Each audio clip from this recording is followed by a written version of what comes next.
This is the Wheel of Time Spoilers podcast. Anyway, I can talk about dogs all day. I love dogs.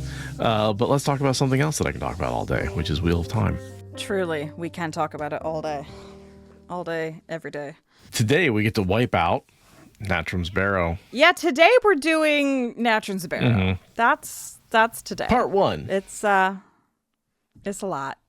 Yeah, that's true. That's true. There is the other side of it, which is kind of fun to remember, like, as we're going through the scene. Like, oh, right, Grandal's watching this through the eyes of a dove, like, the whole time. And from the other POV, and we get to see that. But, I guess we could have incorporated that into this chapter, but we didn't really think about doing that ahead of time, did we? It's not necessary. I don't think so. I don't feel like that really. We can bring in that information ahead of time. We know what's going on. Yeah, it's fun. It's you think the scene is one and done. Like, I mean, we were all convinced that Grandal was dead. There was no reason for us not to think Grandal was dead. We didn't see a body, but like Rand does a really good test. And then Brandon Sanderson with the old switcheroo in a whole other book.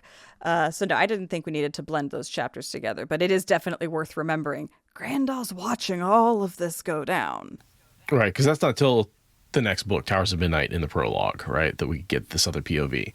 So there's a whole a gap, right, where people didn't know. Yeah. I was looking. Yeah, very much so. Looking at Encyclopedia Watt, and they've got a footnote that's clearly written in between the two books, because it says, this event comes as a particular shock to a certain fan segment. Robert Jordan and Brandon Sanderson promised to resolve the murder of Asmodean in the final books. For those who believe Grendel was the culprit, they are stuck with two difficult options. Either they are wrong, or there will have to be some very creative writing to make the disclosure. And then it's like, oh, and we learn more in Towers of Midnight prologue, where there's some very creative writing to make it look like Grendel didn't die. Yeah. Yeah. But before we get into all that, we have some Patreons to thank and some errata to cover. Errata? So, which do you want to do first? Yes, we have errata. Not really errata so much as just a citation. This is from Chuck P. regarding the sword Justice. Brandon Sanderson does consider that sword to be his own personal cameo. There is a link from Theoryland. You are not making that up. That is very much what happened. Wilson told Brandon Sanderson to pick out something from RJ's weapon collection. Sanderson picked out the sword and then wrote its description into the books as Justice. I will be providing a link to that episode snip in the show notes because Theoryland rules. Right. I know I've read that somewhere multiple times, but citation needed, brain. Yeah, exactly. So less errata and more just backing you up. You were correct about that. That is the thing.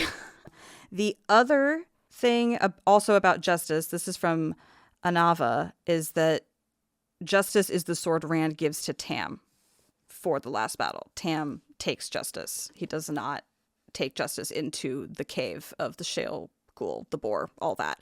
Tam takes Justice off to wallop some Trollocs. All right. So then what are the two swords that Rand has? Kalandor and Lamon's sword. Okay. So Kalandor is the second sword. I thought he had two swords and Kalandor, but that makes more sense. Yeah, he's only got two hands even before losing the one hand. He wouldn't need three. So thank you very much to people chiming into Discord to provide those pieces of information. I really appreciate being kept on the straight and narrow with the facts. Yes, it's always helpful because as much as I thought that at the end of this podcast, I would remember everything that I podcasted about and I would know everything there is to know about this series, I have already forgotten so much. It's amazing time and just, it's you cannot keep this all in your head at once. I don't think it's possible for one person to remember. Even Maria Simmons, who might be the one person who knows more about the series than anybody else, goes, I don't remember that series scene. Yeah. Sometimes, I used to think it would be possible to memorize everything about Wheel of Time. And I'm convinced now, having met Maria multiple times, talked with so many fans, done this podcast. Nope, it's literally impossible to know everything about the series at one time. You can know a subsection at any one time, and it takes a team of people to get anything accurately down the road. And references. Lots of references. So many references. It's a team effort. It's a team effort because you need it to be. Robert Jordan made no claims of not needing a team. Why would any of the rest of us be able to? Speaking of team effort, yes. once again, a huge shout out. Thank you to our Patreons, all past, present, and future Patreons. If you know who you are, come on, get with it already. Indeed. So I think the last time we thanked folks was in late February. So we've only gone, 2 full months, almost 3 without going, which seems to be about our average. Every 2 to 3 months, we seem to get on Patreons, which is about right. Yeah, let's thank these people. It looks like some of these people might be coming back, but hey, you came back. It does look like, it looks like you came back. I'm not really sure. Sometimes the Patreon feed, I give it filters and it gets a little weird. And so I don't want to exclude anybody just in case I missed one big donation and then they're giving small donations, stuff like that. I don't know how things get weird. Yeah, counting is weird. But what's not weird is us reading your names on air. That's not weird at all. So we're going to do that now. Except when we really fuck it up. Then it gets a little weird. I guess a little bit. All right, I'll go first. The first name we would like to thank is Laura Law. Nice alliterative name there. Thank you very much. And following the alliterative theme, we have Christy Keene. Thank you, Christy. Thank you, Christy. I recognize your name from the social media sphere when I occasionally poke my head in. And both of you may have been giving for some time. Just not sure if we thanked you before. Yeah. Next, we have, here's a fun name, Elm Chanted.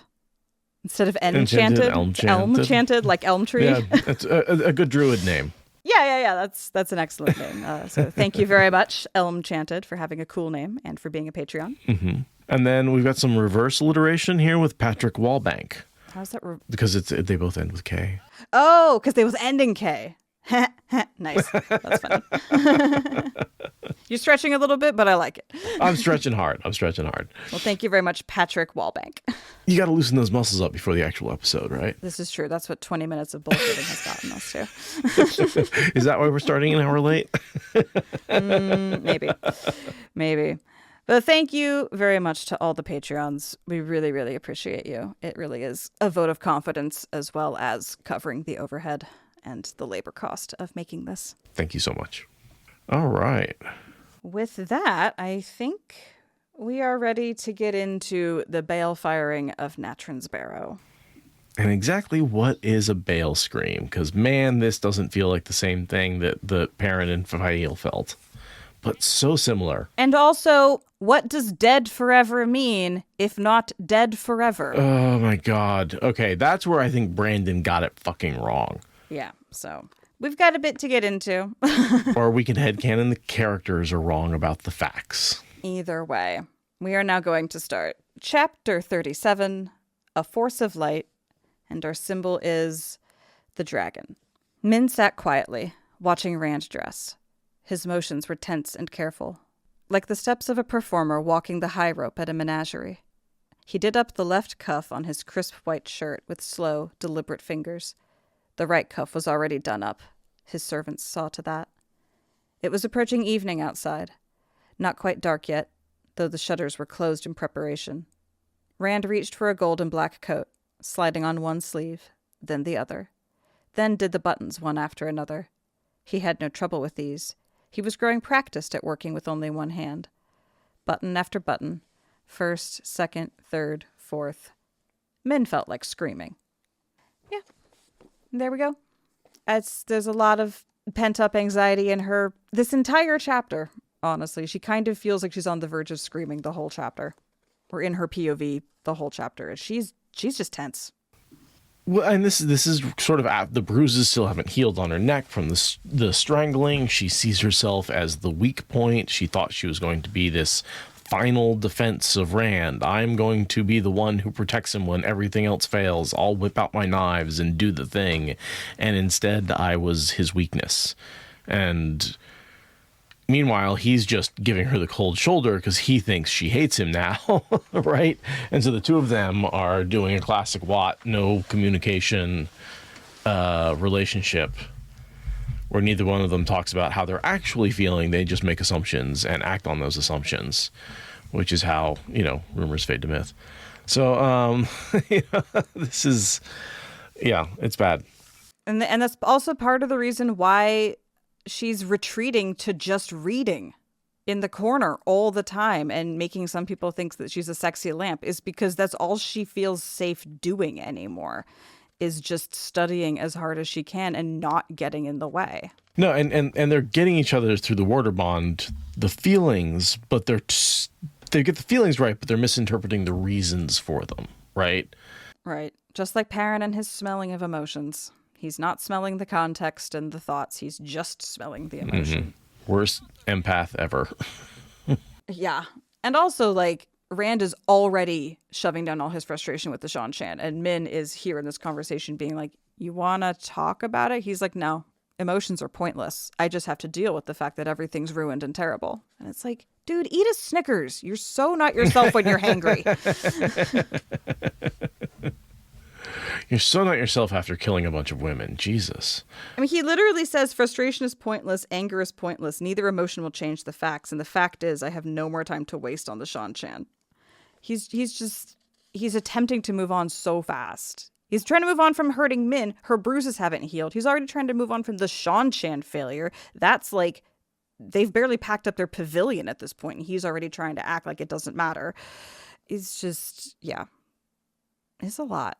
So this is what happens when you realize that the deadline for the test is tomorrow and you've wasted all semester, or the deadline for the project is tomorrow and you've wasted all semester. And they're like, hey, your experiment failed. Like, fine, moving on. Okay, that one didn't work. We don't have time to set it up again. We're done. Yeah, it's just like, what's next? Like, he's trying to hit all of the high points he needs to hit because the last battle is literally, a couple of weeks away. And he's like, I need to finish up conquering half the continent in a couple of weeks. I guess I'll make a truce. That didn't work. I guess I'm just going to risk going to battle with them at my back and hope for the best. Which, what a wild assumption that the Shan Shan are going to be essentially on the side of the Dark One just by virtue of not having an alliance. Damn, dude. I mean, it's not so much on the side of the Dark One as enemy of my enemy, right? What if the Shan Shan just used the last battle as a chance to gobble up more land because all the armies are going to be gone? Which, again, I'm just you have to be a real shitty empire for people to figure that you might not come in during the apocalypse. That you might just be busy doing conquest while everyone else is fighting literal Satan. Your reputation needs some work, Shan Shan. So I would like to talk about World War II and the timing in which America joined the battle against the Nazis and how long it took us to join that battle. Yeah. And how much we attribute ourselves to winning the battle, despite the people who fought and suffered for 3-4 years before the U.S. joined it. I'm not really sure on the timing of that. My history is not that good. Yeah. No, they really are the Americans. They really are the Americans. Why do I hate America? Because I live here. That's why. Yeah, because I've spent any time at all looking into the history of my country. God, it's worse when you look into the history of Portland. And I was like, oh, liberal West Coast city. And then you find out about what it did to its people before 1950. And you go, oh no. The whole history of Oregon. It's bad. Yeah. It's bad. Yeah. No, we're both fiercely progressive and also the only state that entered the union with a whites only clause. We're really trying to have it both ways. No, you're right. It's a very performative, but I mean, you try. I don't know what else to do other than try, right? You don't call people out in a way that actually causes real risk to yourself. Actually risk things to change the status quo rather than folding. But that's neither here nor there. Yes, Lillian, the book, please. Sorry, I'm folks. Not 5 layers deep of fucked. You guys are like, it's 2:00. We've indulged you for an hour. It's time. Get to the fucking book. None of this is going in the episode. Thank you. Okay, so Also, in the early part of the chapter, Min has some visions. And I feel like I really do need to emphasize, this is a Min chapter. Yes. This is a Min chapter. We just had a basically Varen chapter, even though it was not Varen's POV. It was still a Varen focused chapter. This is not only a Min chapter, this is a Min POV chapter. It's very cool. We're in Min's head. This is a much more detailed vision than we normally get, right? Like, I feel like it's got... Often we get a single image, right? Or a single sentence to describe what she's seeing. Here we get like 2 paragraphs. Yeah, very allegorical, right? Here we get this very detailed picture of Dragonmount. Yeah. And it's a new vision to her. She mentions that this is a new vision. And it's very much the build up to Veins of Gold. It's the storm before the light. It even, in classic Sanderson fashion, he hammers it home by ending the whole description with Dragonmount in shadows. It would be important to Rand. Was that a tiny prick of light on top of the mountain? Like, he couldn't leave any of it to doubt. He had to lay it all the way out. But he basically describes a vision that is the storm and the Veins of Gold coming through the storm. He just describes that. She's saying, oh, Rand's about to hit his breaking point. It's about to happen. That's what this vision is. No, and like just like in Teleron Riyadh, the clouds are higher than the mountain, which is just like very unusual, right? All the times we've seen it before, the clouds, the mountain peak is above the clouds. Yes, and that's important. That's important, that the mountain itself is drowning in the clouds of this gathering storm. Like, that's bad. That's a really tall mountain. Rand is a demigod. He's not supposed to get brought down. Mm-hmm. You know, he's not of this earth. He's above the clouds. He lives in the his when he sits up on the peak of the mountain. That's above the clouds because that's a different realm. Except maybe it's not now. Maybe things are breaking down enough that that's not true anymore. And once again, we think she goes off about the sword for a while. Such a strange weapon those scholars found beneath the submerged statue. The sword felt so old. Was Rand wearing it as a symbol of something? I mean, again, you just said it was the Sanderson self-insert, basically. Yeah, he's very, very clear about that. I don't know why he needed to bring underwater archaeology into it, but there we are. Yeah, this is where she thinks about, she was dedicating more and more time to her studies, read being a sexy lamp in some people's eyes, partly because she felt Rand's sense of urgency and partly because she didn't know what else to do. It's a trauma response. Who amongst us has not hidden in a wall of books as a trauma response? Never. I never. Just watched Knives Out again for the last night. I have not watched it, but I feel like I would enjoy it. Excellent movie. Highly recommend it. So she wonders if Rand is riding to battle, and literally on the next page, Rand tells the maidens, "I go to battle." So yes, Min, he is going to battle. That's thank you, Sanderson. Thank you for making that, laying that up and then taking it. And then basically Min asks, "So you're going after Grandal? That's what's happening?" He's like, "Yeah, I can't fix Shan-Chan. I can't get rid of the Shan-Chan, but I can get rid of Grandal. I know I can do that at least." She's like, "You took no time at all to come up with this plan. You took months to maneuver Samael into position. Grandal, you're figuring this all out in a day?" Yeah, but he went after Ravine in one afternoon when he found out that he took out Elaine's mother. I mean, that was entirely an impulsive emotional decision. There was no thought in that choice at all. I'm thinking of multiple times when he just goes after a Forsaken because it's like an opportune time and he doesn't want to be predictable. She says he had rushed off to fight Forsaken like this before, but it's just, it usually goes worse. It goes terribly. She's like, every time you rush into this, it's bad. He almost dies every time. It's really, really, that's why he's in such bad shape. That's why he's got 2 stab wounds.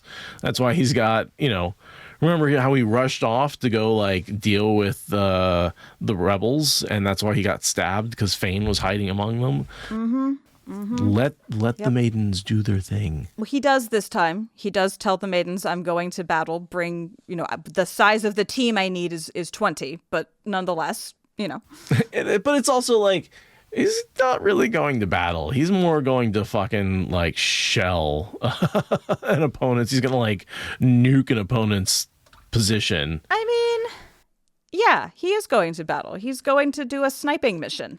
And he was like, guard my flanks so I don't have to worry about a shepherd with a stick sneaking up on me while I do my big magic boom. I suppose. It's more of a duel maybe than a battle, but it's not a duel if the other person doesn't see you coming, right? Right. So. Well, she kind of did. Well, he assumes she doesn't. Yeah. Yeah. Min asks if this is a trap, and he says, no, I know the Forsaken so well that I can tell you that this would be a very Mogedian sort of trap, but not a Grandal sort of trap, which I'm like, you're putting a lot of trust in your read on these people. Have you ever thought they might try to be unpredictable? Or have changed? Is that not an option? Yeah. Maybe they've learned something. Maybe they have some other motivating factor that's changing their calculus. Like, have you ever considered that? But no. As much as I hated Bao the Wild, I really liked Sanderson's attempt to change a Forsaken and have him be somebody different and be like, oh, the experiences he's experienced in this new age have changed him into somebody else. Still awful. I did find that a refreshing take on a villain, to say, what if the villains have character arcs throughout the series instead of just being in their final evil form? Even though, yeah, I agree. I didn't actually like the end result. It was a refreshing attempt. Yes. I would agree with that. So yeah, I'm like, Rand, what if Grandal, decided to learn? But whatever. She didn't. She operates almost exactly like he anticipated, with one minor variation. Yeah. She had somebody else do the compulsion. That was kind of learning. Yeah, but even then it's not really learning. It was more just a random decision because those people were there. Like, it's almost like Taviran worked to keep her alive. Or, authors' plot holes. Look at that. When they started the second book, oh shit, we can't kill Grendel off with Balefire. We actually need her for the last couple of books. Quick, think of somebody else who could have done the compulsion. It does kind of feel like what happened. It does a little bit. Well, I think he had it planned out from the beginning. I think there's too small of a gap between the books. I think he's writing them all together. I don't know. We'll discuss it in depth when we get there. It is worth, though, tracking what we know happens from the prologue of the next book against this. It is worth remembering what's actually happening as we go through the sequence of events here. Mm-hmm. Yeah, we'll try and bring it up. Try not to get too distracted also, somehow. But you know us, we're going to get distracted.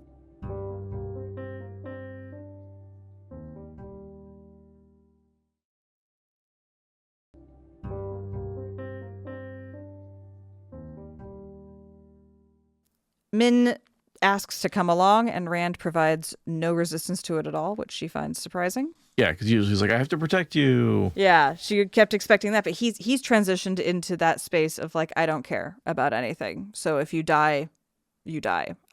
It'll just suck and whatever. I don't care that I'm gonna hate it. It's fine. The last that could be done has been done, right? Like this is there's no more. Yeah. If you die, well, I've expected that. At least I won't have killed you. Right, yeah. And she doesn't, because they're not talking to each other, she doesn't understand that that's what's going on for him. So, confusing. But yeah, she goes along, and he picks up the nuke. He actually is going to bring along the magic nuke and use it. I mean, he's been carrying it everywhere, but... He's not leaving it behind. He's bringing it. No. Mm-hmm. For sure. And we get a little justification later when he talks about like why he isn't using Kalendor anymore, despite it being named in the prophecies. Yeah. It's all a box. We get a pretty decent history of Natram's Barrow. I don't know how much you wanted to go into that. It's like a page and a half. I'm surprised that it's stood since the Trolloc Wars. 1,000 years is a long time for a fortress to stay functional. And a jewel in the crown and all that. Like, I kind of would have expected it to be torn down and rebuilt at some point in all that time. So it's pretty cool. I'm going with the theory that, things have been getting worse since the breaking, not better. So they actually knew how to build better buildings 1,000 years ago than they do now. Oh, sure. Yeah. Yeah, and buildings can obviously stand for a very long time if they're made out of stone and they're well maintained. It's just... given how much this world has been decaying over the last 3,000 years. I'm amazed that this has stood for 1,000 years. Fitzpand, I don't think there is an explanation for who Natron was of Natron's Barrow. However, I'm assuming he is buried there. right? Because that's what a barrow Right. is a burial. Like, that's just a word that exists. We don't have to articulate that too much. But yeah, maybe it before the thing was built, there was, a king was buried there. And then there was a shrine, which became a fortress, which became... And a barrow is also like a mound, right? So it's probably built up upon this mound or this hill, right? Which Matrim was buried. So it's this... Right, yeah, kind of like the Vatican was built on Vatican Hill. There's very much less hill now. Any idea who this dude is? No, I don't think there's any mention of Natrum apart from that's what it's named after. Yeah, I agree with Vuji. It's probably some guy whose memories now reside in Matt's head. Mm-hmm.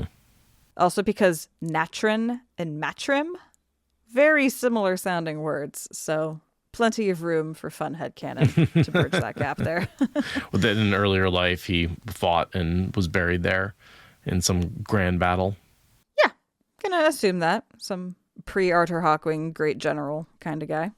But yeah, there's nothing canonical for that. That's entirely headcanon. But yeah, I mean, and the history of the Natrum Barrow doesn't talk about when it was built. It just happens that, it was seized by the king of Eredamon. Before that, it was occupied, but it doesn't say built by these people. It was built long ago to guard against Manetheren. That's what he said, is that it was built long ago to watch the Mountains of Mist, and guard against incursion through passes by Manetheren. So it's the era of Manetheren, and it was used for military purposes in the Trolloc Wars, but not since. Like, that's what we know about it historically. So it's more than 1,000 years old. It's, like 1,500 years old. Right, yeah, it's been sort of... If Manetheren fell 1,000 years ago, right, like in the Trolloc Wars. Right, yeah. So it was built before that. It's very old. Yeah. It's some very old architecture. It's not like the whatever modern architecture common people have. It's very, very old. Looks like a layer cake or a tiered cake, kind of. It looks like a tiered wedding cake in my mind. The way it's like each layer is narrower than the last. It sounds like a, 7-tier wedding cake, just nestled in a beautiful mountain valley. Which, if you think about it, like gives you successive retreating defensive points. Mm-hmm. Yeah. Would not be surprised if the Stone of Tyr gave inspiration for that sort of thing for a lot of the subsequent buildings, because the Stone of Tyr's been around since the breaking. So everyone trying to, learn from it, do good structures would have that to learn from. Sure. I mean, they also, again, it's all about forgetting knowledge they used to have. So I always think they knew everything in the Age of Legends, and slowly they're forgetting. Yeah, it's such a reverse from our usual fantasy arc of like bigger, better, more magic, more technology. It's like, no. Less. It's not immediate post-apocalypse. It's 3,000 years later post-apocalypse. Not 30 years later, not 30 days later, 3,000 years later post-apocalypse. And it really seems like this is the point at which Rand is turning around the trends, right? Like suddenly the White Tower is full again. Suddenly the Black Tower is back. So you have these two pillars of channelers to come back and bring civilization back. He's bringing back education and trains, and like you basically he's reversing the downward trend through everything he's doing, and by winning the last battle, which is, he's doing an amazing job. He just doesn't necessarily see it. He's not seeing the success of the schools and because he can't envision what the future is going to bring. He doesn't understand why these inventions are going to make such a difference. No, he has a vague hope, but that's not enough to stave back the traumatized nihilism that he's been retreating to. Vague hope is not enough. But we understand the progression of technology and how that's going to go. And we're like, oh yeah, no, this is totally a civilization that's on its way to being a modern or postmodern civilization. Right. Yeah. They're about to get it all back, Rand. You are doing the work. It's just, you're going to need to get about 30 years after the end of the last battle to really have all those fruits pay off. But you totally did the thing. But yeah, he's not in a place to think about that at all right now. Min thinks about how he's scarier to her now than when he was literally being compelled to kill her, or forced to kill her. It wasn't really compelled. It was a different kind of being forced. But he's really, really, what does she call it? A combination of failure and determination. is kind of what's driving him. He's tunnel visioned on a really bleak sort of I'll ruin the world so that way no one can have anything at the end sort of trajectory almost. Next thing I have is Ram Shalon coming in with his, jester's bells and cap, and like he's such a fool. A disheveled peacock, in Min's words, which just is so evocative. Foppish. And so Rand feeds him some bullshit lines, basically being like, tell me, how do I outthink an enemy I know is smarter than I am? Which is just he's sort of philosophizing in front of him to give him Grendel something to find, right? And to pull meaning out of. Yeah, exactly. He's setting up a whole conversation and context to then have a conversation in, and then Ram Shalon has a whole, little package scene to deliver to Grendel as though she's actually seeing more than she was supposed to see or whatever. And his, I love his rhetorical question. How do you deal with someone who's smarter than you? Oh, well, maybe you ask someone who's also really smart. Yes, that's probably a good idea. Anyway, off you go.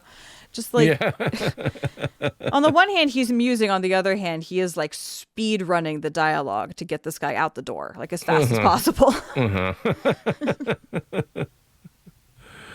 And I like Min's little, her commentary. Idiot, Min thought. If your enemy is that crafty and ruthless, an alliance will only end with an assassin's dagger in your back. And just her being like, oh my God, head in palm, just cannot believe what this guy is saying. This Pomp and Jay doesn't know what the hell he's talking about. Rand, what are you doing? Not knowing he's just bait. He's a worm wriggling on a hook. Yeah, this is the act of putting the worm on the hook to make it nice and tempting. All of this is just setting up Ram Shalon's delivery so that way Grendel does what Grendel does. And I mean, fundamentally, yeah, it is a good idea when your intelligence or knowledge is not up to the task to go to someone who is an expert. That is good. But yeah, when you're talking about this kind of politics, I'm with Min. Just don't do this at all. Just because, Ram Shalon is a kiss ass, and that means that he's going to be the first to be sacrificed when push comes to shove, and he's dumb. I would have loved to have seen some sort of mention of a dove or a bird flying in this chapter, but I didn't see anything like that. I was looking for a flutter of wings at the edge of hearing or something, but no. Yeah, so Rand sends Ram Shalon through to hike to the fortress. He doesn't deliver him to the gate, doesn't send him in a carriage, doesn't give him an escort. It's just no, you can cross country for a half a mile. It's fine. Any child can walk half a mile in the woods. Ram Shalon's I am wearing silk slippers. Right. There's no trail here. But whatever. He goes off because it's the Lord Dragon. And so then after a minute, Rand and his escort of maidens goes out through, and they kind of, set up a perimeter where he can just hang out in the woods and watch and wait for Ram Shalon to come back.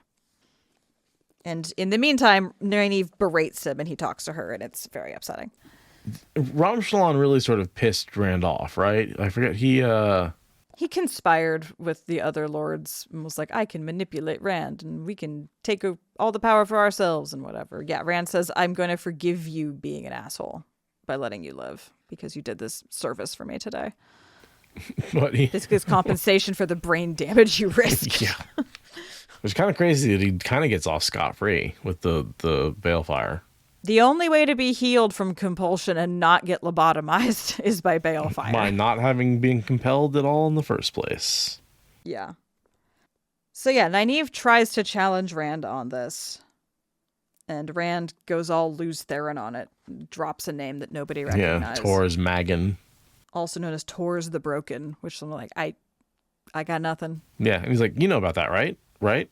Sanderson did a really good job of making something with no connection to anything else there. Yeah. I think he very deliberately was this means nothing. No. Enjoy. Because there's no context. There's no way to put it into context of when or how or who or I can't even tie it to a real world thing. What the fuck is Tor's the Broken? I have no idea what that means. I can't make any supposition about what that means. Like, if anyone has any idea what that means, please let me know. Because as far as I can tell, Sanderson was like, let me find the most meaningless series of words I can put in a row and have that be it. So that way the audience is just as confused as Min and Nynaeve. Maybe he broke his toe and he's like, my toe's mangled, and he made that toe's Margan. No. Toes the broken.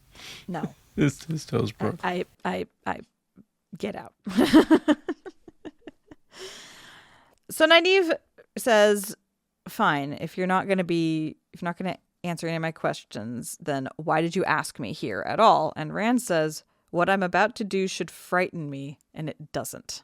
Mm-hmm. And he's always kind of depended on Nynaeve to be his moral compass in the past. Like, she knows right from wrong. She's the wisdom. She's the one who taught me right from wrong. I should be able to depend on her. And now he's like, nope, don't. I understand that you don't want me to do this, and I'm going to do it anyway. But I need you here. He needs her there to verify the compulsion is off. Right, yeah, because I was kind of wondering, like, he doesn't really seem to care that she's upset. But yeah, no, it's the compulsion. Mm-hmm. She is the only one he knows of who can read the weaves of compulsion. Yeah. It really moves Nynaeve to another level of willing to deal with Cadsuane watching this happen. So once Ram Shallan, or whatever the fuck his name is. Yep. Ram Shallan. Stomps off into the woods. The 20 Aiel go through the gateway and do the little scouting thing and make sure that there's no enemies nearby. And then Rand steps through. So he's abiding by his pact with the maidens, right? He's letting them carry his honor for once. They would be pissed off if he didn't take them on this. They would consider this going to battle. So he let them bring the guard. So that way honor could be fulfilled. And literally they're guarding him against deer and shepherds. But like, whatever. Their honor is fulfilled. It's fine. Oh, and apparently in the original printings, it says, in a few moments, white-haired Cerelia stepped into view and nodded to Rand. In the reprints, they changed it to Nerilla because Cerelia is not in charge of the maidens anymore. Right. It's Nandera, I believe. Yeah. That's funny. I wonder what mine is. Oh, it's a print since the show came out, so it's definitely a newer print. Mm-hmm. Mm-hmm. But I don't know if the audiobooks have been corrected either, but I bet it... Oh, I have no idea. Yeah, I have no idea because I don't listen to those audiobooks as much. Because oftentimes the audiobooks are done, either with the original print. Yeah, the older books, yeah, they're always the original. Every time we found a thing like in the older books, it was always the original print version was the audiobook. But maybe they changed it with the newer one. Who knows? That would actually be an interesting question to go, to ask them is, have you ever re-recorded any lines for the Wheel of Time for, new editions? Or, do they ever ask you to go back and do something I've never thought to ask is, do you ever have to do new lines that get inserted back into the old books because they re-release new editions and change some text and stuff like that? That'd be an interesting question to ask. I bet they don't, but I'd love to hear the answer. So, yeah, while we're waiting for Ram Shallan to come back, Rand and Nynaeve talk about Grandal. Min thinks about the ignoring heat and cold trick and how it doesn't work for her. Mm-hmm. Which I think is just a matter of practice. Yeah, I think it's because it doesn't work for non-channelers. I think only channelers put in the hours necessary to accumulate that experience. I think it's just that only channelers put in the mental effort. I think it is possible for non-channelers. They just don't understand the kind of dedication it takes that would be intuitively obvious if one was a channeler. So Pants has Sulin for that sentence instead of Nerella. Sorry, I was reading when you were doing your last thing. What was that about? I think that non-channelers can learn the trick, but they just don't put in the time and focus necessary that channelers do automatically because they're channelers. You think having the skill to channel primes you to be able to learn the other trick? Yeah, exactly. And if someone was really dedicated to it as a non-channeler, they could also do it, but it just would take such a more conscious effort for them that basically nobody does. That's what I think. Mm-hmm. I think it's one of the side effects, not aging. that it's one of the things that, like, it's not explicit, it's not something that is channeling, but it's an effect of being exposed to the power, that you have that little ability to just ignore the heat and cold and not have it affect you as much. Yeah, I don't know. Canonically, it's an option, but I don't know. You can do some pretty amazing things with your sensory experience if you're willing to put in hours of meditation over months of time. It's hours a day for like stretches of days to weeks. You can train yourself into some pretty wild stuff that I just don't see Min doing that because she's, reading all of Herod Fell's library. But that's not what the channelers do. I mean, they describe it in the tower where it's like, once you know the trick, it takes like a couple of days to get the hang of it, and then like a week of like practice, and you're good to go for the rest of your life. Well, no, and my explanation for that is I think it's very akin to seizing the source. And like when you have the feedback loop of being able to seize the source, I just think it runs at a different speed. I think the process goes very, very much faster for channelers. You have to take the long way around as a non-channeler, basically, which I don't think anyone would do because... So practically we're agreeing that only channelers are the ones who are going to do it. Yeah. But we're disagreeing on the mechanism of like whether it's possible for someone to eventually figure it out if they can't channel. Yeah. It's still effectively the purview of channelers. And when they say, oh, anyone can do it, it's a serious misrepresentation of the skill for non-channelers. It's like, good for you, but not for the rest of us. Thanks. We never hear about warders being trained to do it, Mom Jeans. Mm-mm. That is a thing that would be in strong support of it being a non-channeler trick if warders just kind of learned that as part of warder training. The lack of that is definitely a big old gap in the argument. Mm-hmm. Mm-hmm. Look, another donut hole. Not the donut hole, no.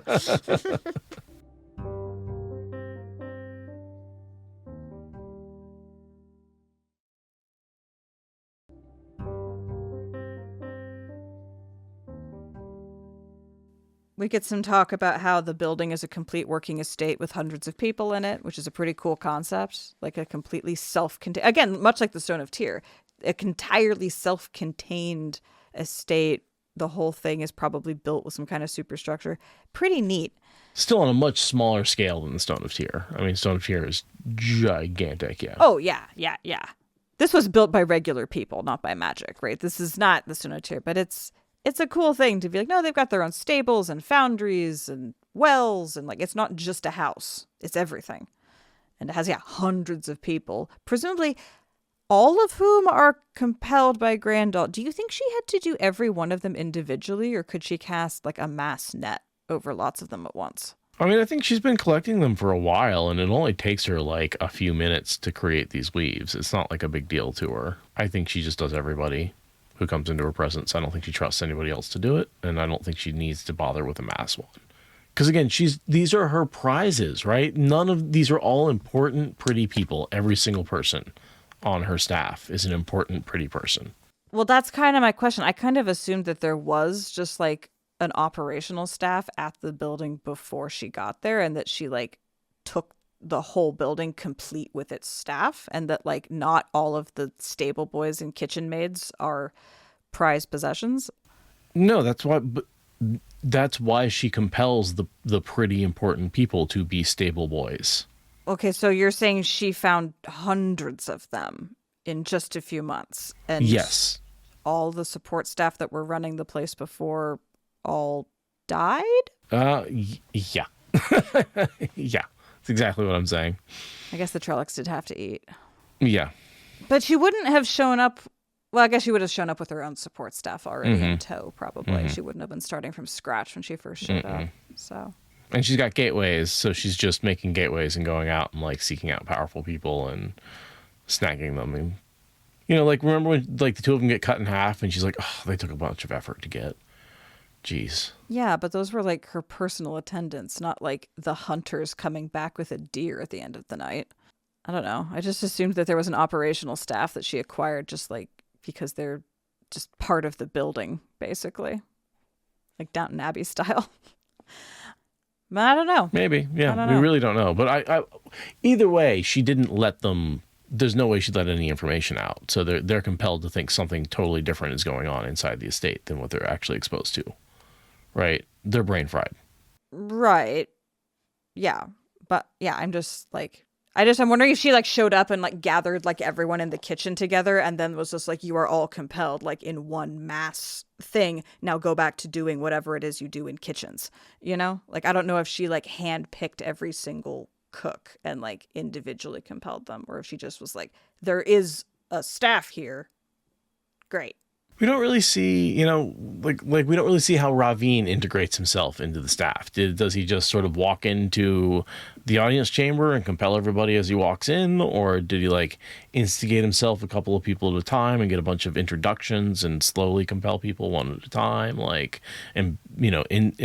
his way into the heart of the throne room before he met Morghese, so he had a bunch of people compelled? Like how did we don't know. We don't really know what their level of compel everybody is. And it seems like the Forsaken have different levels of compulsion, right? Like, and abilities with it. Yeah. Yeah, honestly, that was a thing I wanted to see more of in the books. I kind of was disappointed when Ravine died without really ever being on screen doing the politics that he was apparently doing. I was kind of like, I wanted to see more than sword swinging Forsaken. I wanted to actually see what evil politics looked like on like a multi-scene sort of trajectory. And and we see a lot of it through the effects that he creates, but you're right, we don't get to we never saw a POV of him doing it. Or with Samael, or with Grandal, right? Like, they say that that's what they did. We see the end effects, but we didn't really get to see it in action. Well, couple more books. I'm sure we can get there. All right. Where are we at? Is Ramshalon back? Have we waited long enough? No. Nynaeve says, you make it sound as if you can't win. And Rand's like, we can't win, you say, Rand asks. Is that what we're trying to do? Win? And again, this is his sort of allegory towards he's just going to flip the board over, not play the game, and just punch her in the face. That's like, you're right, I can't win. That's not what I'm trying to do. Right. He's like, what if I am the pigeon shitting all over the chessboard? And of course, Nynaeve is like, are you just answering my questions with more questions? Is that all you were going to do from now on? I know you are, but what am I? Yeah. And he basically goes, yeah. Like, he doesn't say anything. Basically. Yeah. Yeah. He just powers up. No, he doesn't power up Kalendor yet. No, this is him he waits for the sun to set, right? The sun is setting as they wait, and they just kind of wait in silence for a couple of hours while, we know from Grendal's POV, Ramshalon's getting all the questioned and getting the weaves put on him. And right. So at this point, as the sun is setting, Halima and Delana are just piling on compulsion waves. Grandal is saying, hey, you know what would be fun? For you to put compulsion on this guy who showed up from Rand and who I'm trying to figure out the plan. Like, how about you occupy yourselves with putting these weaves on this guy while I think about things? And then they send him out, I think roughly around sunset. I forget exactly. But, as darkness is gathering. And at that point, she gets a dove. And she uses the true power to, do a ride along with the dove and sends the dove flying back up to follow Ramshalon, which we don't see any evidence of here, but it is worth knowing that somewhere in all the forest noise is the wing flaps of a dove that has Grandal doing spy drone shit, basically. And also, Grendal's not really paying attention to what they're saying because she can't really hear it all that well, and she kind of flies up later, and she's not doing a very good job with spying at first. No, she thinks about how annoying it is that it's hard to hear through a pigeon's ear holes. She's trying to hear, and she's like, fuck, they're not meant for hearing. This is frustrating. But yeah, she follows him up. She sees the gateway. She sees Rand talking to an Aes Sedai. She sees the balefire starting to get built in the Cho'odon Call, and then she flees as Rand is powering up the weapon and does her whole tie them up, escape through her own gateway. But we're at the flying up in a spy drone dove part of that arc, following Ramshalon, right? She just gets right in there behind him and just follows him up the hill. And yeah, Ramshalan shows up. The maidens grab him, assuming that he's, Manchurian candidate, gonna go for Rand's throat or something. And Rand asks Nynaeve to look, and she says, wow, this is different than the Chandler's Apprentice, but comparably upsetting, which we know it's because two less skilled people did an excessively complicated series of weaves on his brain. Yeah. Or just not as bad, or maybe just more subtle. I think there's just not as much there. I just think they're despite all of their laying it on, they were not doing as much damage as Grendel did. Yeah. Oh, and then Nentalk's asking, how did she see Saidin? You're right. She's only seeing half of the compulsion, because half the compulsion that was put on his head was actually Saidin. She's only seeing half what the man was put through, because Grandal was like, well, we don't know what they can read up there, so like put a man's weaves on it, Halima's weaves on it as well. Right. And yeah, actually Nynaeve is only seeing the stuff that Delana applied. Which is interesting, because she could have seen those weaves get erased, but still see, what if Halima had escaped and Delana hadn't? Yeah, then we would have had a double occluded Forsaken agent. That would have been upsetting. But it didn't happen, because Grandal killed them both. But yeah, it was interesting where she says, not as bad, or maybe just more subtle. So I was just trying to figure out, what is it, just because it happened faster? Is it because it's less significant? She's not trying to yeah. I think it's because it's less significant. Yeah. It was just trying to affect Ramshalan's current behavior, not totally hollow him out and replace him. I assume. I think it was going to make him sing a weird song or something like that. So complicated, but not something that digs into your personality centers and hurts your brain. It's just you got extra drunk. I don't know. Because I remember Grandal says something like, make it extra convoluted for no particular reason. So I'm assuming that Delana doesn't have the skills to be actual Grandal levels of compulsion. So it was probably going to be you will not wear matching socks for the next 6 weeks or something weird. It's an interesting way of looking at it. I thought just the weaves themselves were really, intricate, not necessarily the result. I don't know. How would you make a weave intricate and not have that manifest in the results? I guess. I don't know. Same way you can make code complicated and have a really simple output. Yeah, fair enough. So Min mentions Codswain, which is always a mistake, because she's trying to get him to go back. She's like, come on, let's think about what we're going to do about this. Let's not make any rash actions. Let's go back, Codswain. He's like, Codswain put me in a box. She's terrible. She used her tongue to put me in a box, which I don't really, okay. When he says that what Codswain said to him hurt worse than being beaten repeatedly by the Reds, I wanted to hit him.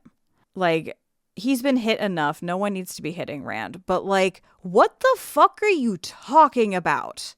Being beaten repeatedly, getting into all that trauma was as bad as Codswain being a disrespectful bully with her words.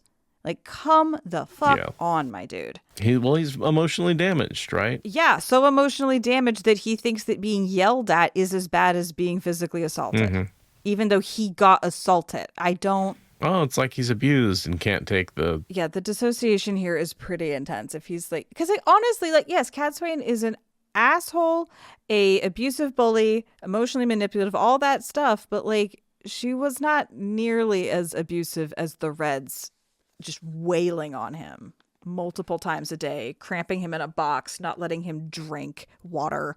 I think it goes with the stories and the series theme that you can get used to physical pain, and you can lessen it.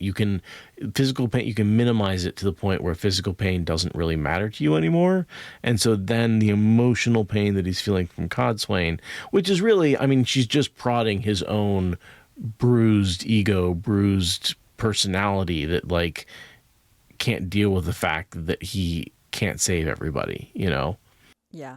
I don't get it. I don't know. I cannot get used to physical pain, and I've very much gotten used to psychological pain. I feel so completely this is not my lived experience. I don't get it. Codswain is nothing compared to being crammed in a box between beatings. How can you compare those things? So the next we get, a very visual Rand al'Thor Balefire Natrum Sparrow. This is the anime portion of the Balefire, right? The sunset, Rand was now just a silhouette. And then so he's this black silhouette, and then he holds the Choden Call, and this red light starts emitting from the ball. And so he's lit up, and, the glow on his face is this deep red glow from below on his deep set eyes. So his eyes remain in shadow while he pulls in an inordinate amount of power. While he's this black silhouette against a setting sun. It's gorgeous. It's gorgeous. And then he sort of creates a second setting sun in his hands. Yeah. There's this one line that's just, I'm looking for it.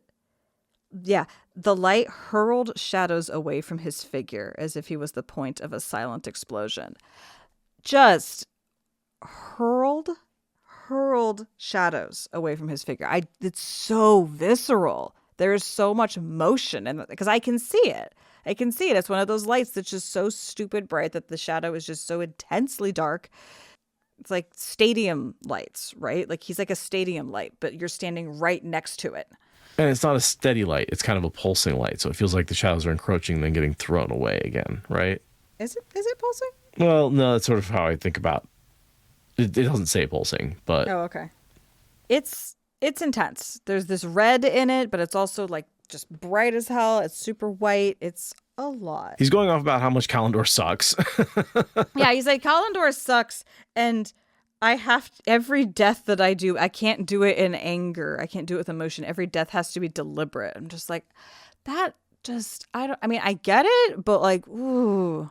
Saying that while you continue to pull magic into the nuke button just feels really, really ominous. Your allies should be afraid of you at this point. There's no way that your allies are not terrified of you. You do realize that, right? Right? I mean, mutually assured destruction is logical, not emotional. This is why logic should not be considered superior to emotion. Thank you. We need emotions. Emotions are actually very important. That's part of what Zen Rand learns, is that he has to be able to feel things in order to save the world. And he's freaking out because Kalendor is like, it's another box, right? He basically has to be linked with two women that he trusts to use Kalendor safely, because it's got that flaw in it that makes him go crazy the more power he uses. And he's like, I refuse to be controlled. Basically, I will not enter an agreement with two other women to use that power. I will use it however I want. And in this case, he's using it to Balefire Natrum Sparrow. Well, he's not using Kalendor at all. He's ditching Kalendor. Right, but that's why he's ditching Kalendor, so he can use that power to do what he wants, right? He has this alternative, which is the Choden Call. Yeah, clearly unbridled power with no checks and balances and no willing surrender is clearly the better way to go. Definitely, totally. Because I don't see Kalendor as a box. I don't even see it as a leash. It's recognizing the need for teamwork in order to deal with Satan. Mm-hmm. And that's where he gets after his visions, right? But right now, he doesn't see that. He sees any control, any compromise is control in his eyes. Any way that he's not doing exactly what he wants to do, no matter what anyone else says, even taking advice for him is problematic these days. Right. And I mean, ultimately, they do use Kalendor as sort of a box leash confiner thing on Moradin. That's true. But like, that's true. different. Yeah, it is a box. Yeah, it's trapped, but not for you. Moradin wouldn't have needed to be. He wouldn't have needed to be trapped if he wasn't a nihilistic evil person. So. You mean like Rand is right now? Yeah. Yeah, basically, he's going super Forsaken here, and that's why Min and Nynaeve go running off to Cadsuane and the Wise Ones, is because they're like, Rand is getting real Forsaken-y around the edges.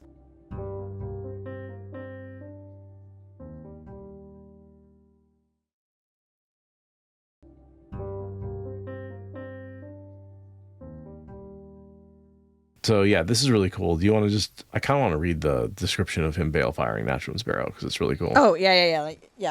Do you want to read it or do you want me to read it? I do want to talk about this thing. I murdered a woman long before I say Semirog. Her name was Leia. I killed her in Shadar Logoth. Also, the woman he killed in the I know. cart. I know. The nameless dark friend woman. Mm-hmm. Just, yeah. No, I totally like, I murdered a woman once. And I was like, really? You're going to admit to the dark friend lady? No, it's Leah. Leah was the second woman you killed. Mm-hmm. And in a lot of ways, Moraine was also because you couldn't strike down Lanfear. Moraine died. So in a lot of ways, you killed her. Well, but yeah. That's less relevant to this That's true. particular example. He's talking about actions taken to end a woman's life. Mm-hmm. Mm-hmm. It's like, what about the woman's head you cut off? Yeah. You literally cut that woman's head off. And yet maybe it's because he's blended a little bit too much with LTT and that's been forgotten. And he does mention the woman in the caravan later. Oh, yeah. There's a moment where he's like, I think in is when he's forgiving himself or whatever. He talks about it. Yeah, I guess.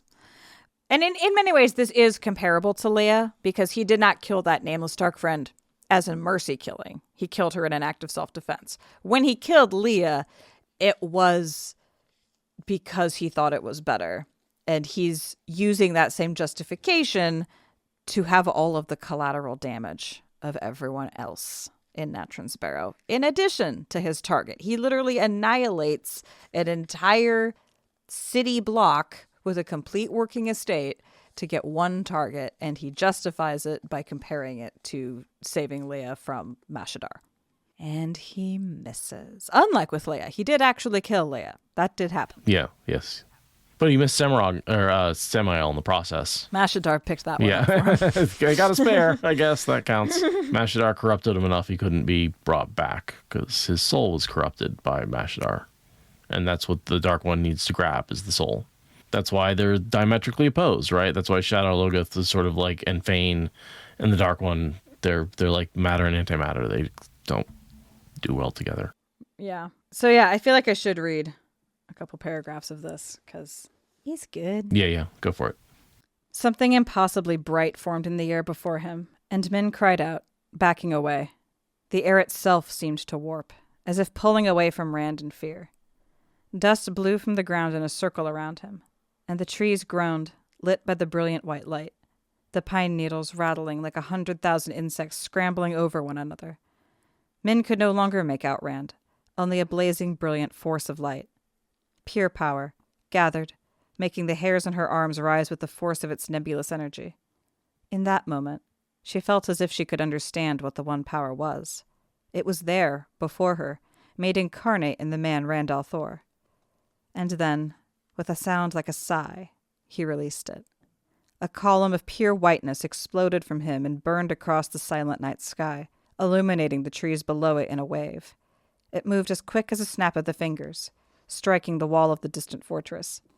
The stones came alight, as if they were breathing in the force of the energy. The entire fortress glowed, transforming into living light, an amazing, spectacular palace of unadulterated energy. It was beautiful. And then it was gone, burned from the landscape and the pattern, as if it had never been there. The entire fortress, hundreds of feet of stone, and everyone who had lived in it. Something hit Min, something like a shocking wave in the air. It wasn't a physical blast, and it didn't make her stumble, but it twisted her insides about. The forest around them, still lit by the glowing access key in Rand's hands, seemed to warp and shake. It was as if the world itself were groaning in agony. It snapped back, but Min could still feel that tension. In that instant, it seemed as if the very substance of the world had been near to breaking. It's so good. Yeah, it's really good. But yeah, I mean, just massive amounts of balefire taking out a huge chunk that goes back in time. Consequences, it seems like it was pretty self-contained, and that may have helped prevent the worst effects, is the only thing I was thinking. Yeah, I was thinking if the only people who would forget the last 20 minutes of life are also people who were gone, it's kind of, self-contained. Yeah, a couple of things to talk about in that for sure. The amount of pure Sidene he gathers, right? Like, she senses it. Min does, which is kind of crazy. Yeah, when you're channeling so much that the non-channelers of the opposite sex can see the light. are picking up on it, you're pulling in a lot. It's just like the bleed over from the power of you pulling in that much power is causing a brilliant light. Well, because like the power suffuses every particle of existence, right? The power is what makes reality. So if you gather enough of it into one spot, reality is going to start like vibrating in response, like ah. I just think of it like a white light from a black body radiation, right? It just gets hot enough. Yeah, totally. And then the Bale scream, because this is a Bale scream that happens instantaneously after the blast. Yes. Right? It's a shockwave in the air. It wasn't a physical blast and it didn't make her stumble, but it twisted her insides about, which is not the flattening that we described in Perrin and Fail's POV. No, the part where the world feels like it's stretched to breaking does feel like the world's going to blow away. Like that end feeling is comparable. But yeah, it's a distinctly different experience also. But it makes me wonder if it's just like a different kind. Yeah, no, I go back to the flattening being a bubble of evil. I think.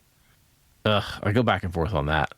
I'm having so much trouble with that scene and what it means. I feel like it was just I can't make it match any Bale scream, any Bale fire, right? Yeah, it has to be displaced in time and space radically because it was such a big thing, or it was a bubble of evil, but that's the weirdest, most boring bubble of evil ever.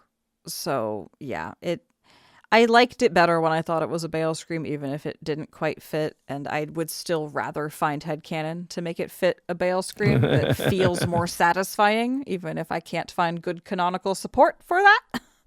But and I was looking for some like 3 vibrations or 3 things or 3, but there's nothing. Yeah, but there's nothing. There's no pulse. There's no count. There's no number of strikes. There's nothing. Yeah, kind of unsatisfying. But it is also nice at least to know that a Bale scream is a thing that can happen.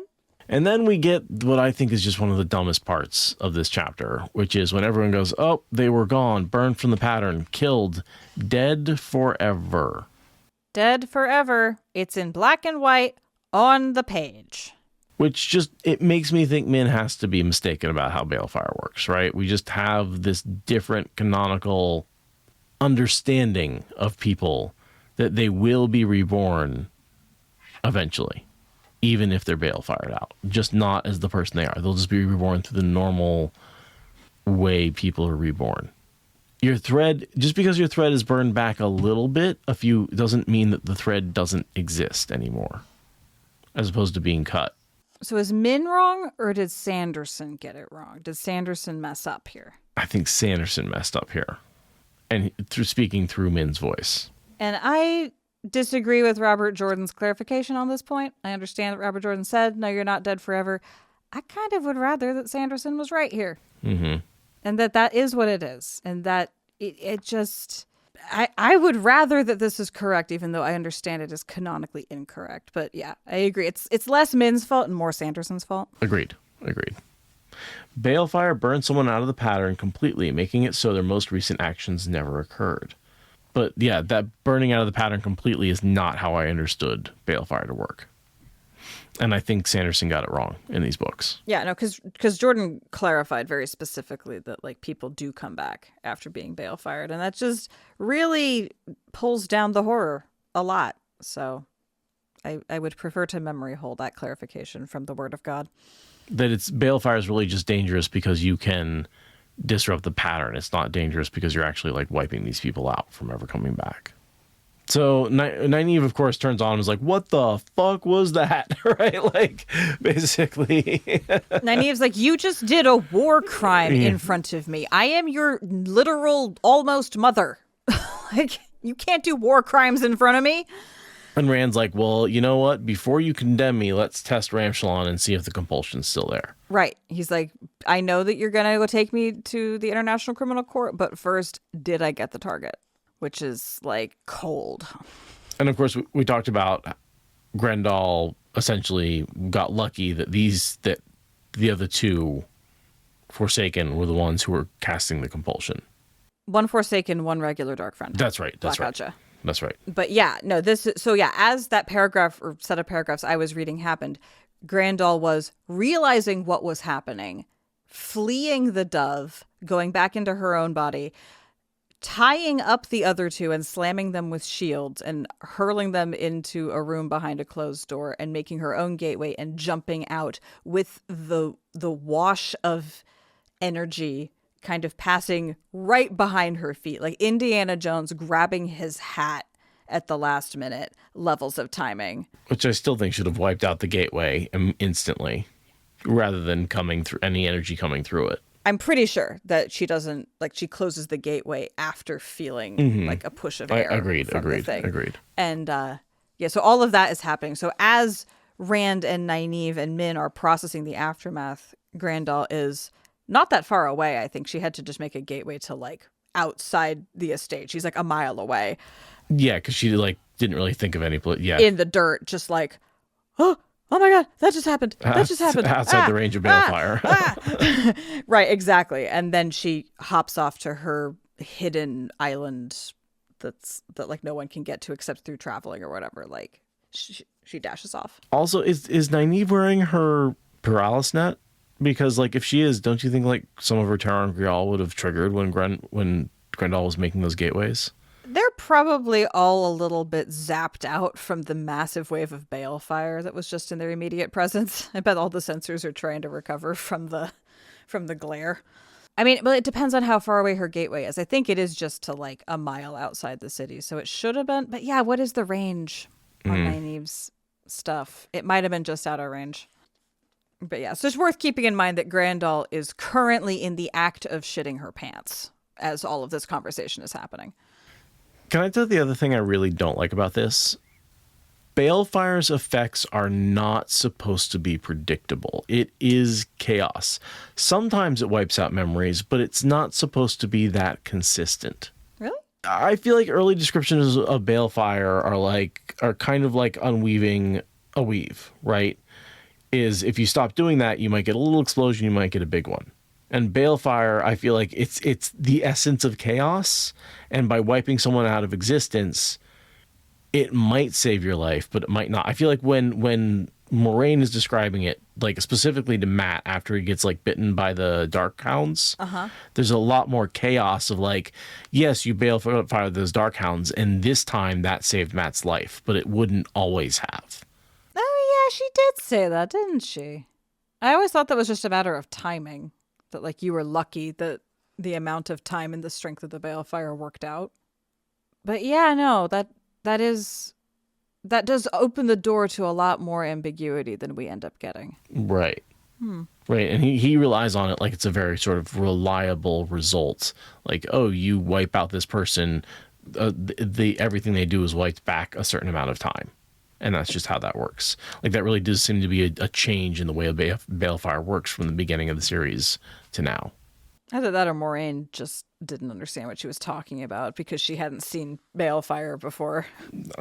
Sure. Yeah. Unreliable narrator and all that. Yeah. I mean, I'm just saying, like, Rand has been using it a lot at really high powers. Like, he kind of knows it better than she did back then. Could be a Sanderson thing, though, but, you know.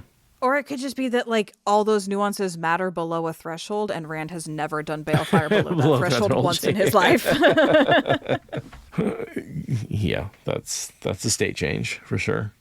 Yeah, I mean, he does everything at such a scale. Sometimes it's hard to compare it to, like, what the Eyes to Die pre-Supergirls thought was even possible, you know? Like, Cad Swain has been the highest ranked channeler in forever, and she's, you know, small potatoes next to Rand. Right. Exactly, Fuji. Just hitting an egg with a sledgehammer at full arm extension swing. Just like as hard as he can. The subtleties of how the egg cracks don't really matter at that point. No, the egg has been vaporized across a 30-foot radius. Exactly. That's all that matters. Meanwhile, everyone else has been tapping with a spoon till it cracks open and like, I got some egg out. And Rand's like, smash, I got some egg out too. Yeah, he broke everyone else's eggs just with the sheer vibration through the ground. Like... Yeah. So this is where we get his like strategy where he's like, oh yeah, we how do you beat someone who at a game? You you make them think they're playing a game, and then you just punch them as hard as you can, which is a very Nynaeve strategy, right? Like that's how the way he explains Nynaeve's best strategy to Nynaeve. He's just Rand-splaining to Nynaeve that if you hit people, then you can win in a magic fight. She's like, I've literally done that before. That's how I beat Moghedian. That's how. Yeah, it's good. It's good that they have that in common. It's that Two Rivers training, you know? So he does leave Ramshalon to walk to the nearest village 2 days away through the forest without any supplies, which is cruel but not necessarily deadly because of Ramshalon's betrayal, right? Right. Ramshalon was looking to undercut and betray Rand. Yeah, or manipulate at least, right? Right. And he figures that Ramshalon won't die in the course of getting to a village, and he'll be able to live in that village in some way for the remaining weeks that they have before the whole world goes up in smoke because he's feeling nihilistic and doesn't want to fight the last battle after all. I assume from the village, Ramshalon would try and get back to the city. They're not that far. They're still in Eredamon, right? So... Well, but I mean, he's not going to be able to go back into politics if Rand is still dictating anything at all, right? Which he might not be, like, I don't know. But yeah, Rand doesn't care. He just wants to put Ramshalon on ice for 2 days so that way he can do whatever it is he's going to do. And then he just doesn't care. And then again, Nynaeve is very outraged because, Rand, you used balefire. They were burned out of existence. And he's like, they were compelled and their minds were fried. And she's like, doesn't matter. Like, they could have come back. Again, this is that misconception or whatever disagreement about whether or not balefire actually does burn them out of existence forever. Right. I mean, if they did get burned out of existence forever, it would have been more merciful to line them all up and execute them. Like, that's essentially the implication. Right. Or use just fire. Or, just literally shell the place with a more traditional incendiary wave. But that doesn't have the side effect of taking the compulsion off Ramshalon, so it doesn't give you that proof. Right. Which, I feel like this would be a way more like, oh no, can Rand come back from this if he had just consigned, hundreds of people to exiting the pattern for all time? Then I'd be a lot more conflicted about if this is the savior we want. But if it's just, oh, that was the most merciful way to kill people and put them back into the regular rebirth pool, then, I guess that's what you got to do when you're the savior and Grandal's hiding over there.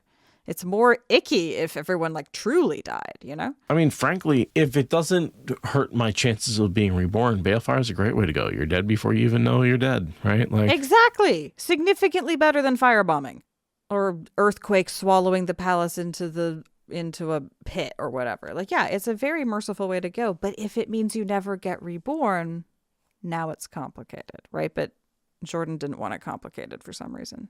I disagree with his call. And so with that, he's like, all right, get some sleep. We're leaving Eredamon. I'm done with this place. I balefired the Forsaken. That's my main job. Everything else is just gravy. I'm done. Let's go. Pack up your bags. He says, as I said, being burned out of existence is a mercy. Good night. It's just like, okay, so he's completely cooked at this point. Right. Which, again, very much Moradin's philosophy filtering into his brain through that connection.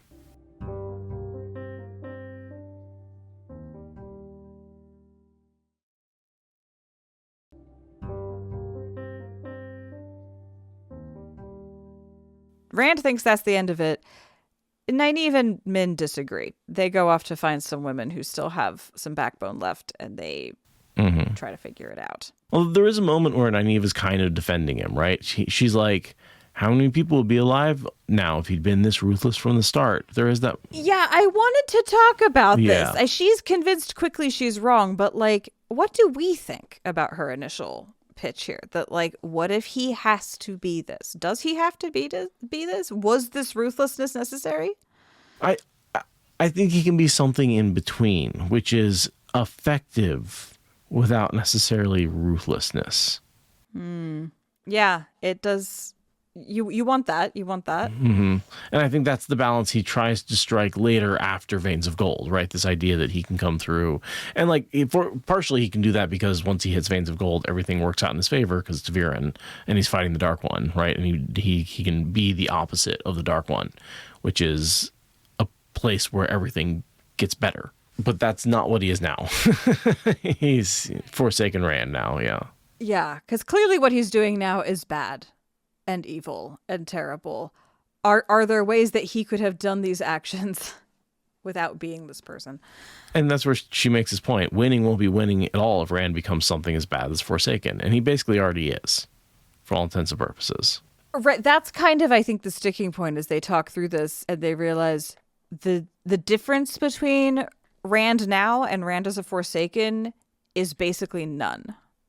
He is all but the title of Forsaken, basically, at this point. It's just a matter of paperwork. He's done the work.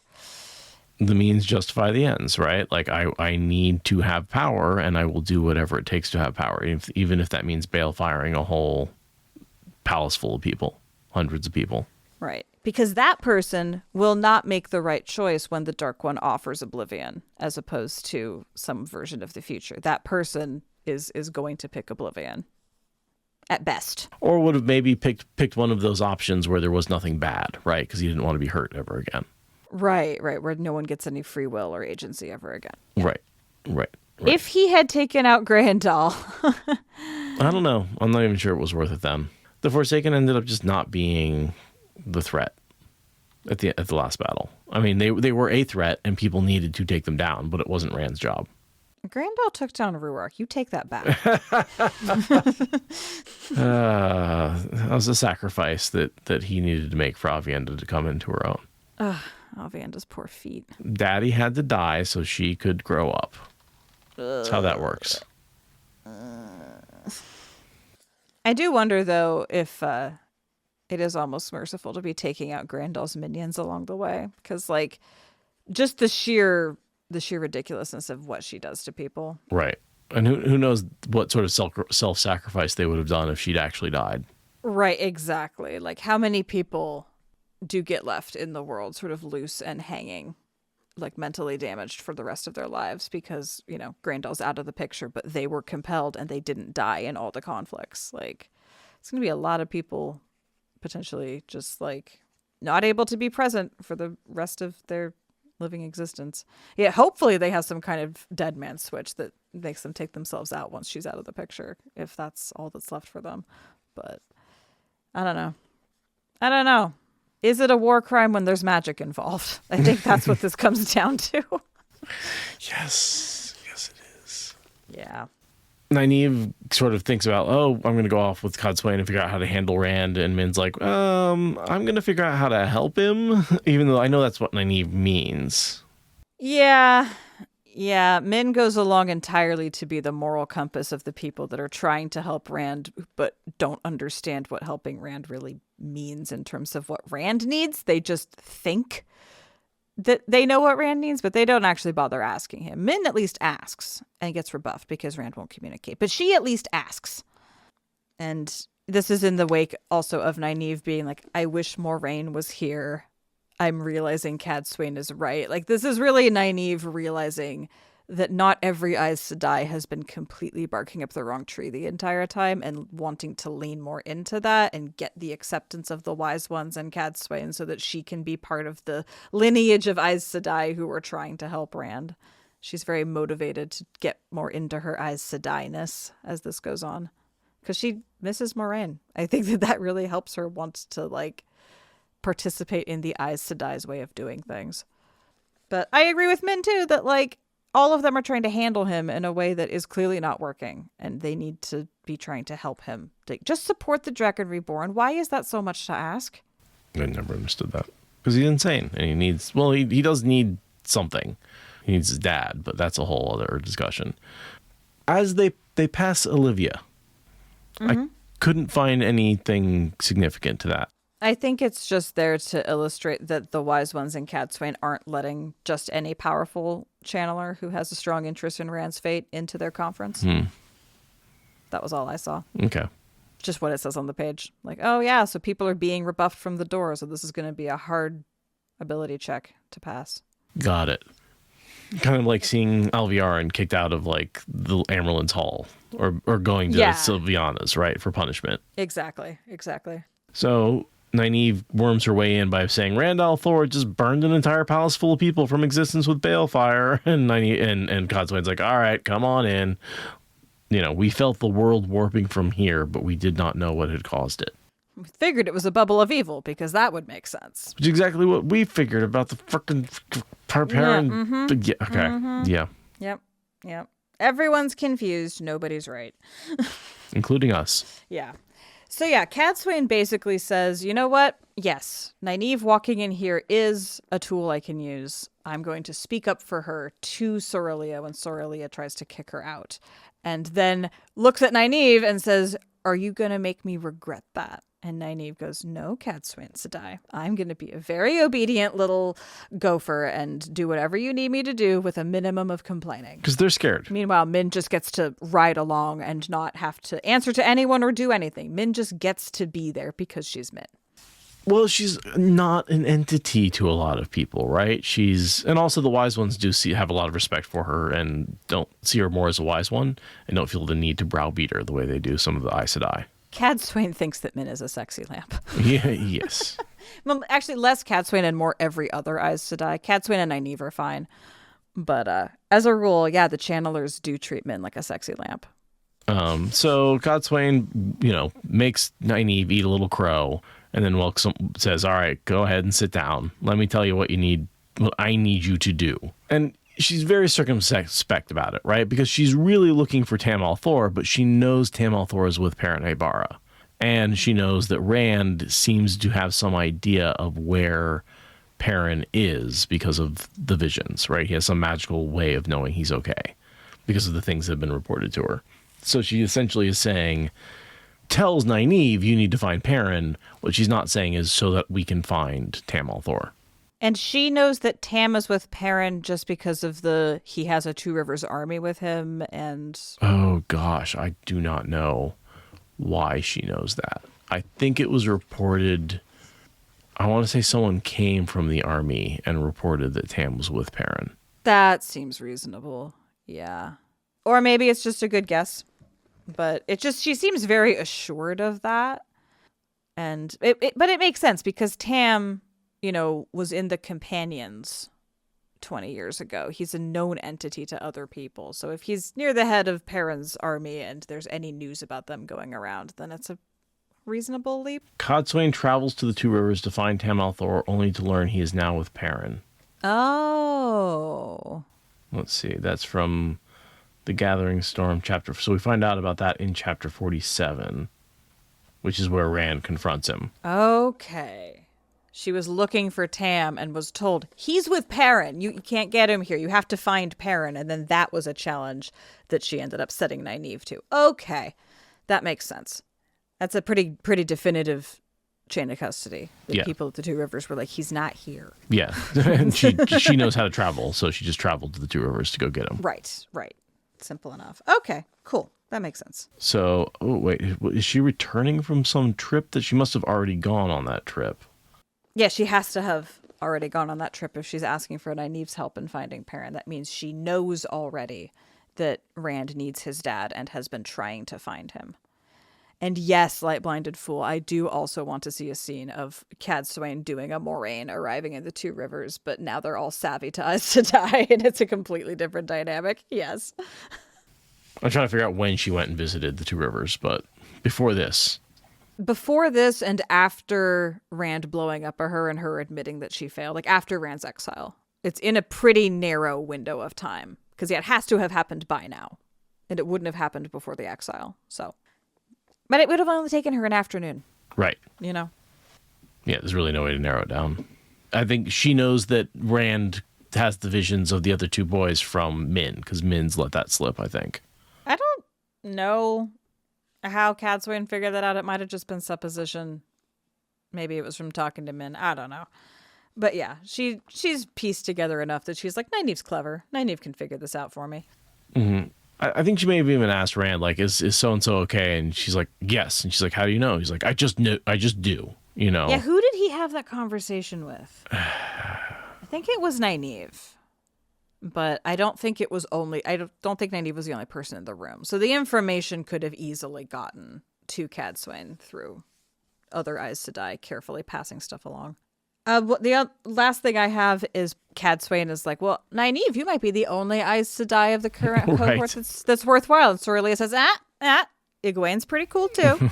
Let's be fair. There's 2 women, and coincidentally, they both come from the 2 rivers. Meanwhile, the Aes Sedai who is serving them is like walking away in shame. Like, Yeah, I know. Maurice is there, like doing door guard stuff, serving tea, and being actively shit talked like she's not even there. It's rough to be a regular Aes Sedai these days. yeah, you think you're all powerful and shit, and meanwhile, like, there's whole classes of people that think you're just nothing.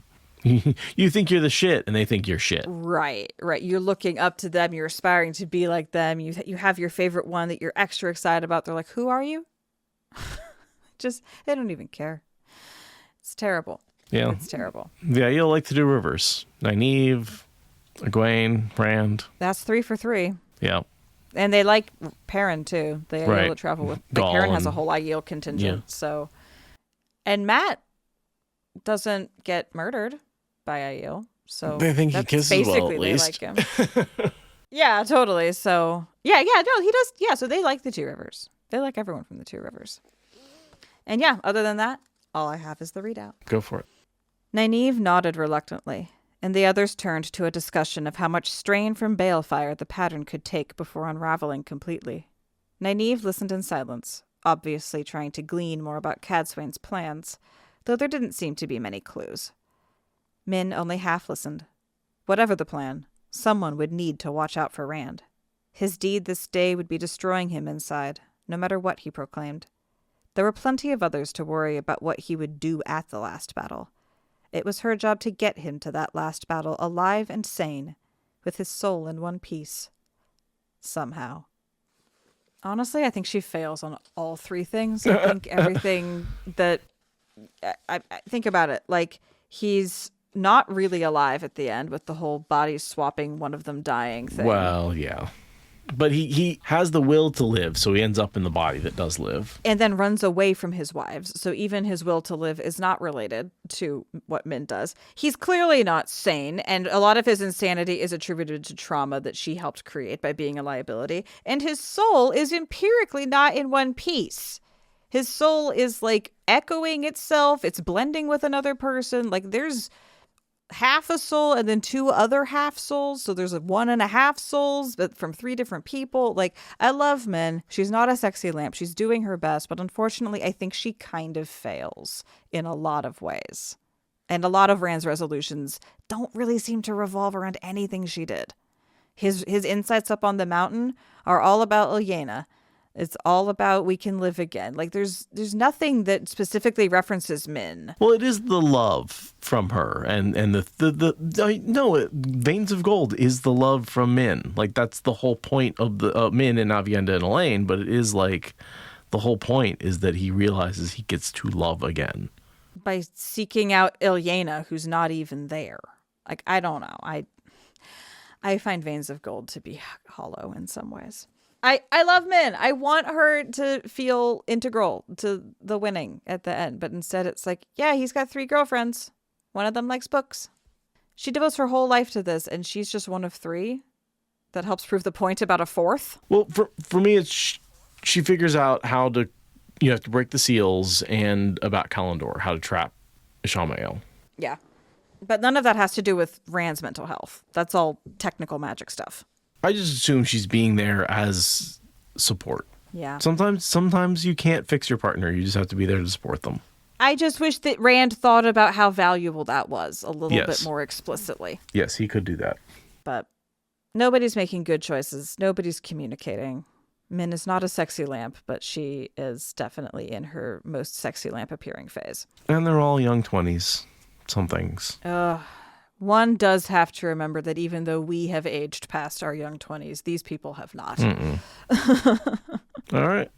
Well, that was a long recording. I was not sure how long that was going to be because it felt like such an action scene, but also like, there's so much metaphysics. There was a lot going on in that one. Yeah, there was a lot. And the action scene itself is very abrupt and very short, and then there's a lot of consequences to talk about. Yeah. So I knew that was going to be a long one for us, but yeah, no, that was a good one. I enjoyed talking about that one. That's one of the, again, we're on the Sanderlanche, right? Because tomorrow, yes, or next week, I should say, we are doing Your Dress is Green, and then we got the battle. My God. We got the battle at the White Tower right after that. There's some, and then there's some Rand chapters, and then there's Veins of Gold, and then there's like, and that's the end of the book. So there's a lot going on in the next few episodes. We are definitely in Sanderlanche territory, where every chapter is significant and important from here on out. Yeah, I know we said we're going to do some of these as double headers because plot reasons, but we'll see. They might be long recordings. Let's try to get here on time, maybe even early. Next week. Yeah. Sounds good. Yeah. Sounds good. Thank you all so much for being here. We will be back with more insanity. And don't forget to sign up for my support group on Thursdays. Okay, thanks. Bye. And thanks again to our Patreons. You guys rock.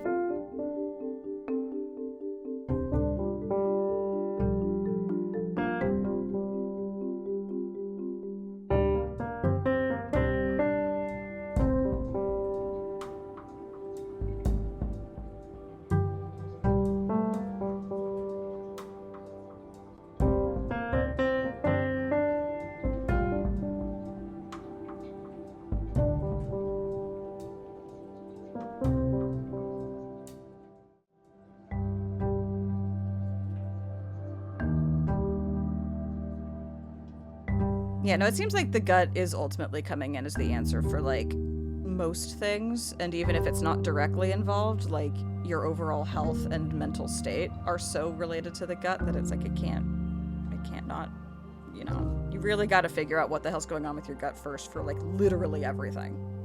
We are flesh robots, and, like, we're not just, like, our brains aren't just standalone CPUs, you know, like, everything, we exist inside our bodies, right? Like, yeah. And, like, half the cells of our bodies aren't us. Right.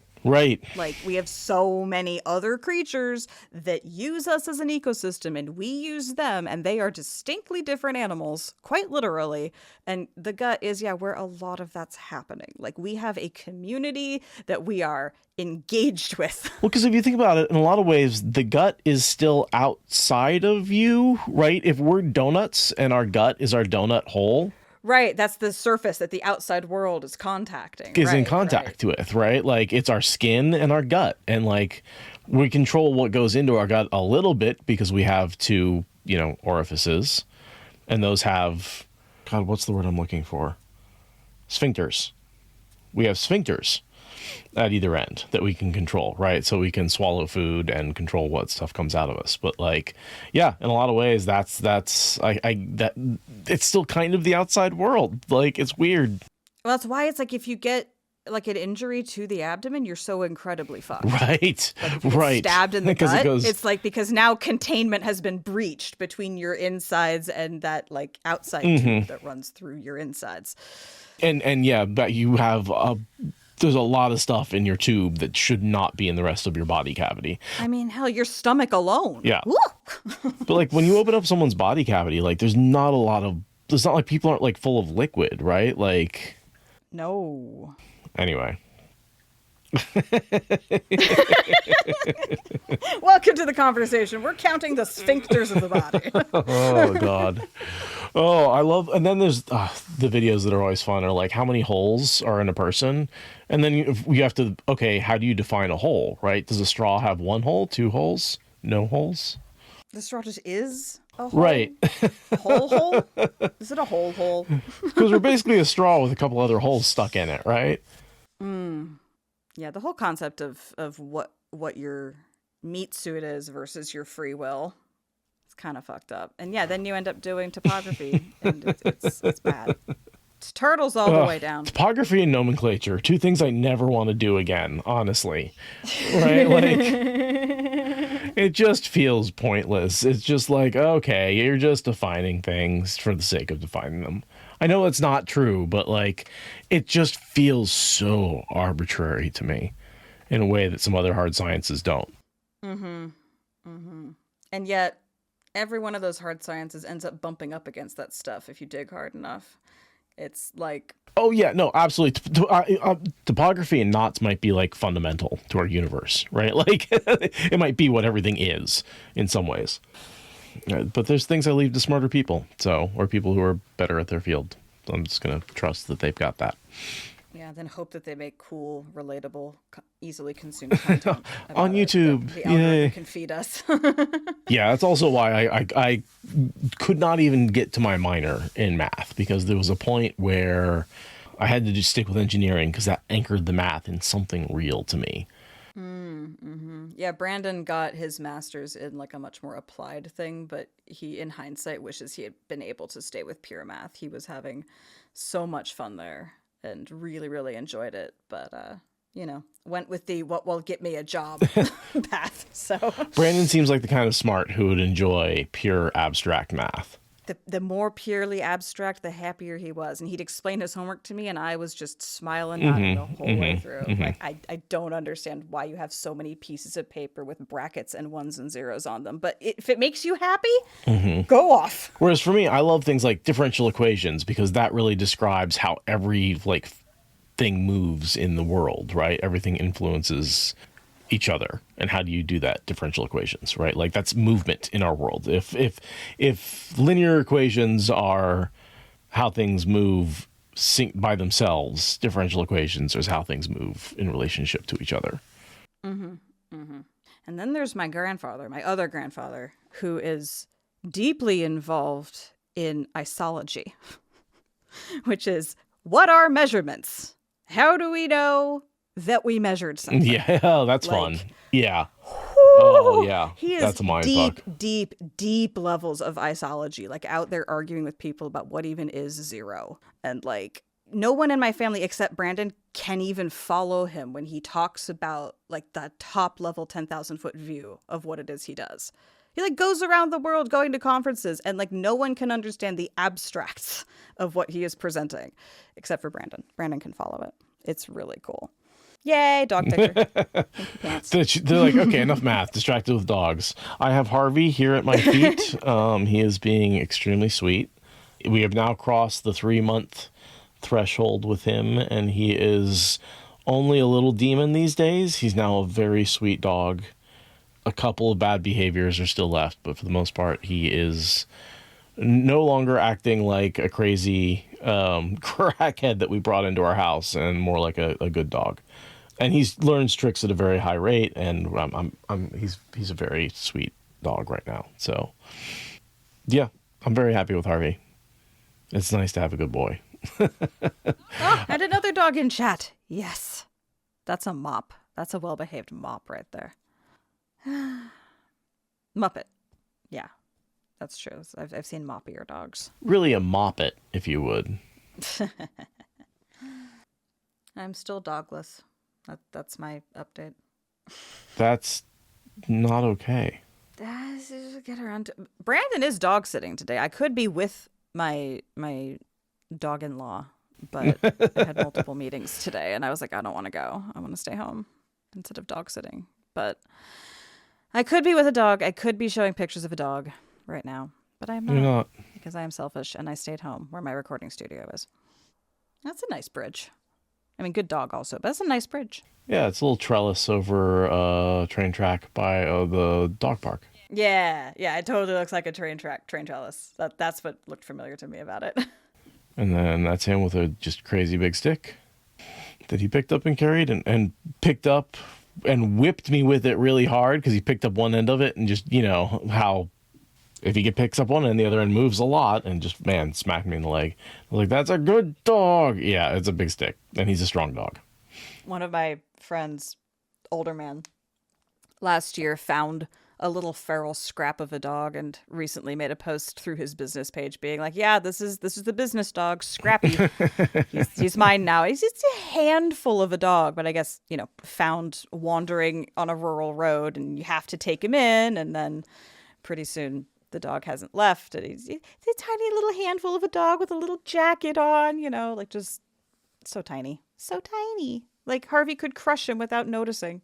Kind of tiny. Oh my God. I'll tell you what else he's crushed without noticing. Jesus. D's nuts. These nuts. Oh God. Yeah. No, there was a moment he jumped on me. I jackknifed, knocked his arms or legs into Never's throat. She went choking. It's just like we were both rolling in pain. Harvey's sitting there like, what did I do? What's wrong? He's a really big puppy. He's 63 pounds at last measurement at 11 months. So, not, there are bigger dogs. He's probably going to top out at like 70 pounds. He's not going to hit the 90, 100, 110 pound size that some of the bigger dogs can get to. But he's no 45 pound dog, 30 pound dog. He's grown. So anyway, I can talk about dogs all day. I love dogs. But let's talk about something else that I can talk about all day, which is Wheel of Time. Thank you for listening to the Wheel of Time Spoilers podcast. Please rate and review us on your podcast app and consider supporting us on Patreon for ad-free episodes. What Spoilers is a production of Fox and Raven Media. For more podcasts from Fox and Raven Media, visit our website at foxandravenmedia.com.